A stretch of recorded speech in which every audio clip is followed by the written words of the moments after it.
El aporte de la psicología desde sus diversos enfoques en Latinoamérica han sido pobres, manteniéndose al margen de los grandes movimientos e inquietudes de los pueblos latinoamericanos.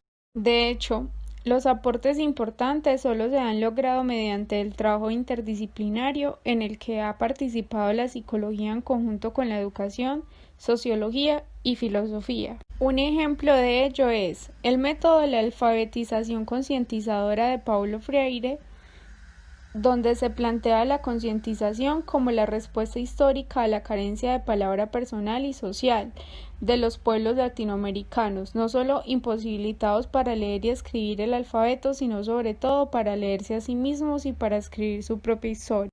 Dicha concientización articula la dimensión psicológica de la ciencia personal con su dimensión social y política, y pone en manifiesto la dialéctica histórica entre el saber y el hacer, el crecimiento individual y la organización comunitaria, la liberación personal y la transformación social.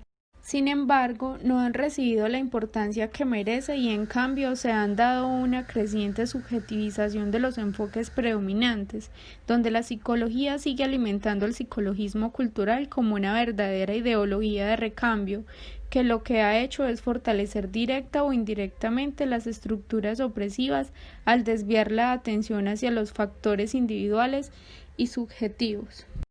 Serie histórica de la psicología. Mimetismo cientista. Incluye la mirada a ambas teorías a un reconocimiento. Tanto la norteamericana, que se enfocó en las ciencias naturales y que basándose en estos conceptos fuera reconocida como científica. Por otro lado, la latinoamericana, que se centró en las teorías ya reconocidas como científicas, pero que en cierta parte buscaba dicho reconocimiento social, volviéndola una realidad asentada en fundamentos ideologizados. El positivismo descarta todo lo que no sea verificable. Busca mostrar a la sociedad significados más allá de los supuestos. Como es de esperar, se cierra a la negatividad, ignorando aquello que no existe pero que puede ser posible históricamente. El individualismo, el problema de este radica en la insistencia por ver al individuo en lo que a menudo no se encuentra sino en lo colectivo, haciendo que los problemas sociales se conviertan en problemas personales. Dentro de la miseria histórica de la psicología de la liberación también encontramos al hedonismo, que básicamente consiste en que toda acción que hace el ser humano, sea para ayudar a otra persona o para contribuir a una causa, no está dirigida por la solidaridad o por un instinto de colaboración. Simplemente dice que está ligada al hedonismo, que es la búsqueda de placer o satisfacción personal. Eso quiere decir que en toda acción que lleva el ser humano, entonces siempre está detrás una búsqueda de placer y satisfacción individual. Por otro lado, también encontramos la visión homeostática, que básicamente cataloga todo lo que sea cambio, desequilibrio, como algo malo. O sea, todo lo que sea diferente o se salga de la línea de normalidad es catalogado como algo malo. Desde ese punto de vista, entonces resulta difícil pensar que los desequilibrios ligados pues a las luchas sociales no sean interpretados como consecuencia de trastornos personales. Entonces, básicamente, todo lo que en la sociedad se salga de la línea de normalidad está ligado a trastornos personales, desde este punto. Por otro lado, también encontramos el ahistoricismo, que básicamente considera que las realidades son universales y no asume modelos transculturales o transhistóricos, los cuales son elaborados en circunstancias distintas y con una distorsión de realidad diferente a la universal.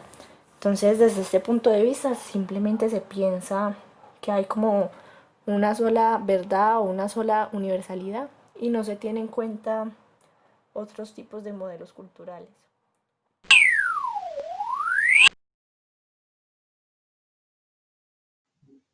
Falsos dilemas.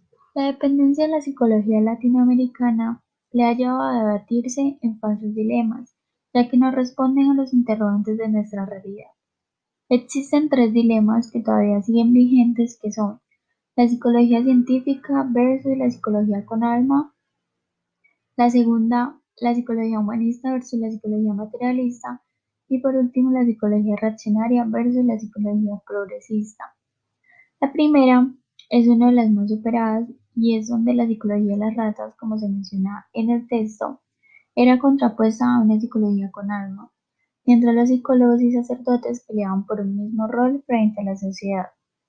La segunda comprende al ser humano sin importar la postura, que puede ser útil, práctico, pero a la vez no. Y por último, esta lleva al afianzamiento de un orden social injusto y tiene como función ayudar a los pueblos en ser mejor en cuanto a la realización histórica, personal y colectiva.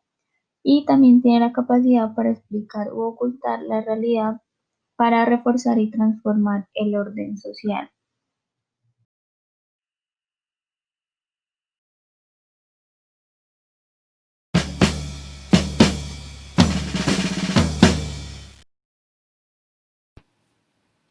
Martín Baró propone que en Latinoamérica para una real psicología de la liberación se debe iniciar por liberar la psicología.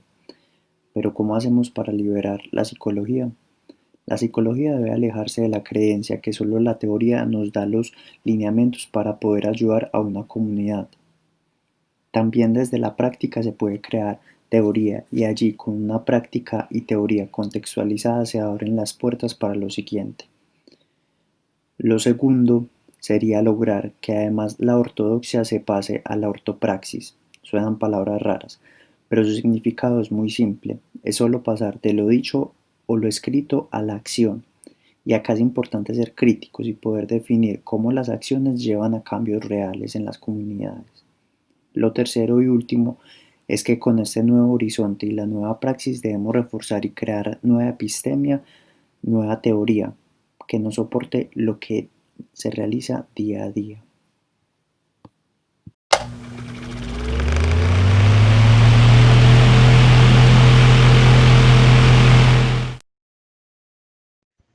Un nuevo horizonte. La psicología latinoamericana debe de centrar su atención de sí misma, despreocuparse de su estatus científico y social y proponerse un servicio eficaz a las necesidades de las mayorías populares.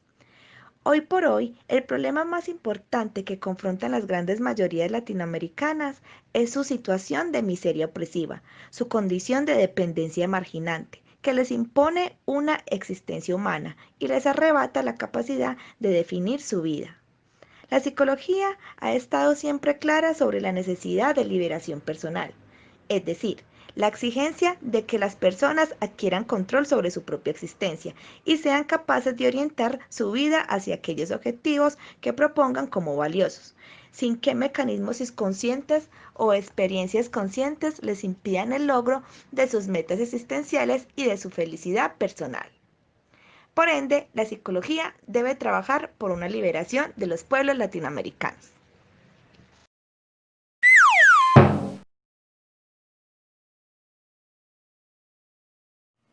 El objetivo de servir a la necesidad de la liberación de los pueblos latinoamericanos exige una nueva forma de buscar el conocimiento. Eso consiste en que la verdad de las mayorías populares no hay que encontrarla, sino que hay que hacerla. Por lo tanto, supone dos aspectos: una nueva perspectiva y una nueva praxis. Una nueva perspectiva tiene que ser desde abajo, y es allí donde entran preguntas como: ¿hemos intentado plantear la psicología educativa desde el analfabeto, la psicología laboral desde el desempleado, la psicología clínica desde el marginado? O preguntas como: ¿cómo se verá la madurez personal desde el habitante del tugurio, la motivación desde la señora de los mercados? Es importante recalcar la palabra desde el analfabeto y el desempleado, o desde la señora de los mercados, desde y no para ellos, ya que no se trata de que nosotros pensemos por ellos o de que les resolvamos sus problemas. Esta nueva perspectiva trata de que pensemos y teoricemos con ellos y desde ellos.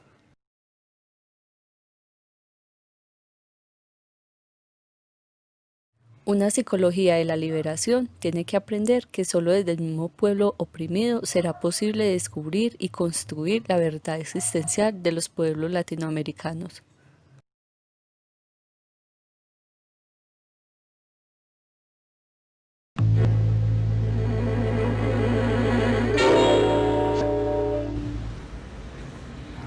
Por consiguiente, el punto de partida y el primer desafío de la psicología social latinoamericana inspirada en Martín Baró es la praxis liberadora, es decir, una psicología que reconoce y está comprometida con las luchas sociales de los pueblos que buscan liberarse de un sistema social explotador y opresivo, para así construir una sociedad más libre y justa. Por esta razón, la psicología de la liberación ha estado ligada a los movimientos populares y a procesos organizativos en la cual las bases teóricas que orientan la misma práctica profesional liberadora se han ido produciendo a partir de contextos de emergencia, quedando más cerca de una psicología de la praxis latinoamericana.